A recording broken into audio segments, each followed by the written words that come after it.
Have you heard this saying before, that perception is everything? But what exactly is perception? Perception, the ability to see, hear, or become aware of something through the senses. A way of regarding, understanding, interpreting something. A mental impression.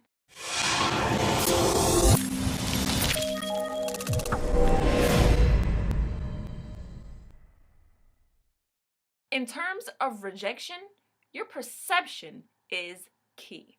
When you get rejected, how do you see it? How do you interpret it? How do you perceive rejection? See, because when you're in the midst of rejection, the last thing that you're thinking is, I see how this is going to benefit me in the future. Or, oh, this is going to make me so much stronger. No. But could it be that God is actually in the midst of this thing? This here rejection thing that you're facing right now? In the past? In the future? Could it be that your closed door is actually being ordained by God? Could it possibly be that we can't see, hear, or understand what is actually going on in the heavenlies? That God is actually working things out behind the scenes, and that this no could really be working for your good? Aha! No, seriously. I mean, his ways aren't our ways, his thoughts aren't our thoughts. Our perception of rejection could actually be God's protection? What? Can I just say that when I heard that the very first time, that man's rejection is God's protection, I was just like, no.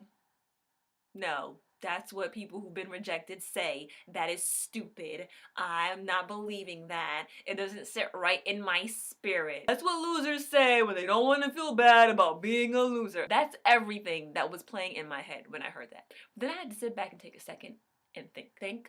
There could be something to that. But at the time, I said, listen here. I don't want God's protection. Give me what I want now, please. Now. That was Cherise at age 19, 20, 21, 22, 23.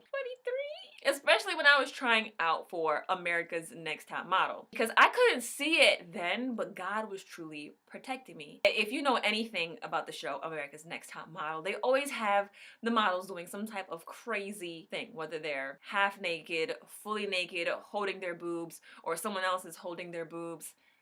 Something crazy. Now that I look back at it and think, what kind of influence and impact would I have now if back then I was half naked holding my boobs or letting someone else hold my boobs for me? You know, showing off my goodies and turning around trying to preach the gospel to the people. I'm not saying that God can't use people who have had a past. What I'm trying to say is God can pretty much use anybody. But for me, that just was not the path. That's not the testimony that God wanted me to have. I don't know. I just feel as though if I were to do that, I would never hear the end of it. They would be saying, oh my goodness, is that Cherise? The one who had that man? Or those girls holding her boobies for her? And you would not be able to receive anything that I was saying because you'd be thinking about me on the show, half naked, with someone holding. Okay. That right there is an example of God's protection. This glass right here, do you perceive it to be small or do you perceive my hands to be big? Perception. Do you perceive the glass to be half full or half empty? Perception. I didn't wash the glass. I can hear you. What are you trying to say, Cherise? We have to change our thoughts about rejection. Perception. It could be wrong timing. It could be a not now and not a no. Or it could just be a flat out no. You're not ready for that. You can't handle that. No. It looks good, but everything that look good ain't good for you. But one thing that I've definitely learned is you can't let the no's stop you. Sometimes you won't know why you received the rejection until you keep going, until you press through it. And then you look back later on in life and say, oh, now I understand why that happened. If that didn't happen, then I wouldn't be able to do this. Or if I'm glad he didn't like me back, because if I met him, I'd have been baby mama number 5. You get it? Sometimes you look back and you have those aha moments. Aha. And you know what? Later on down the line, it makes for a great story. Believe me, I have plenty of great stories. And you know what? Your story will never have a happy ending if you quit in the middle. So you can't quit. You can't stop. Can't. You cannot. Can we run down the list of my rejections really quickly? Just in case you may have forgotten. Let's go. Rejected from day 0. Doctors didn't want my mom to have me. Elementary school, the boy I liked didn't like me. My best friend took my boyfriend. Could have been boyfriend. Would have been boyfriend. Who knows? I was looked over in junior high school. Ugly duckling? I was dumb. I wasn't asked out. I was denied by America's Next Top Model. Not once, not twice, not 3 times, not 4 times, but 5 times. Cinco. I was invited to be part of Project Runway for a season finale show, and then I was dropped like a hot tamale. I was hired at a major TV network. Had my ID card and everything. But then they went with someone else. I don't even know if that's legal, but that's what happened. There's more. I'll talk about them in my Facebook Lives. Make sure that you sign on to Facebook. Search Where Your Confidence.